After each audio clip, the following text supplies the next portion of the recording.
السلام عليكم ورحمة الله وبركاته. كسر دواد عشر كيني سدحية طبنات English language. ما أنت عشر كوه كسر سيها grammar خاصة there is and there are وككوبنان دوران positive negative and questions. there is أما there are وحنقول صار Soomaali ويالا أما وجوجا waxaana loo isticmaalaa dadka ama waxyaabaha aan noolayn مثلا waxaad oran kartaa gaari uu yaala there is a car ama qofkaasi uu jooga marka there macnaheedu af Soomaali waxay noqonaysaa uu yaala ama uu jooga laba macno ay leedahay marka aynu bilaabana qaybta hore ee casharka oo positive ah marka dambana waxaynu gudbi doonaa negative marka ugu dambeysana questionska qaybta negative-ka oo singular ayaynu eegaynaa marka hore oo singular oo ah keli there is a car gaari baa yaala there is a teacher macallin baa jooga there is a laptop in the room qolka laptop baa yaala there is a paper on the desk waraaq baa miiska kor saaran paper waa waraaq there is a supermarket in the city magaalada supermarket baa ku yaala halka qaybtii singular-ka ay noogu dhamaaday singular oo macnaheedu yahay keli markay tahay plural baynu eegi doonaa waa laba shay iyo wixii ka badan ama laba qof iyo wixii ka badan there are students arday baa joogta taas waxay ku sheegaysaa inay laba iyo wixii ka badan yihiin s iyo s taas there are teachers macallimiin baa joogta there are people in the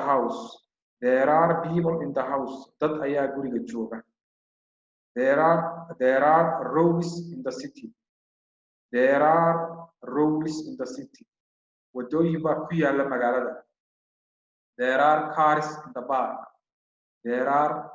in the back baabuur ayaa baaga taala haddana waxaynu u gudbi doonaa negative-kii oo sidoo kale noqon doona singular and plural keli ama jamac negative waxaynu isticmaalaynaa there isn't markay kelida yihiin ama there aren't markay laba iyo wixii ka badan yihiin aynu bilaabano there isn't a car gaari ma yaala there isn't a teacher macallin ma joogo there isn't light in the room qolku light ma leh there isn't a pen on the desk miiska qalin ma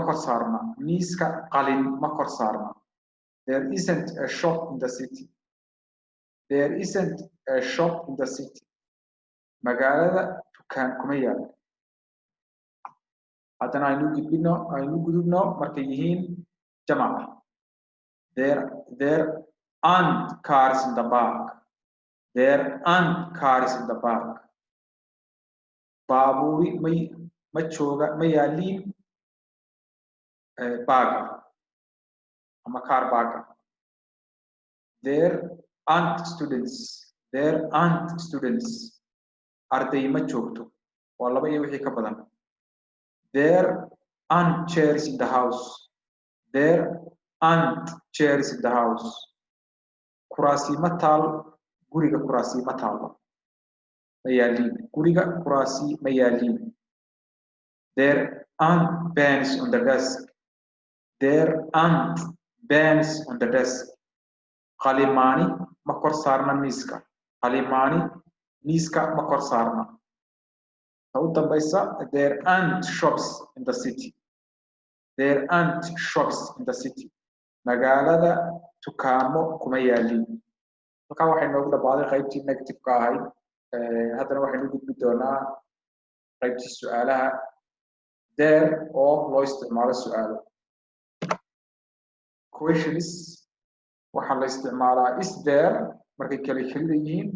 markay jamaca yihiin are there marka ista ama arta ayaa lagaga bilaabayaa sentence lagaga bilaabayaa ama jumlada istu waa markay yihiin singularka keliya is there a car is there a car gaari ma yaala is there a computer is there a computer ma yaala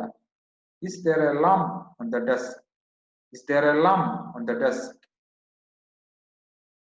laambadi miyay kor saarantahay miiska laambadi miiska miyay kor saarantahay is there a petrol in the car is there a petrol in the car gaariga baasiin ma ku jira baabuurka baasiin ma ku jira qaybtii questionka oo plural ah laba iyo wixii ka badan are there any computers are there any computers wax computer miyay yaalin are there any students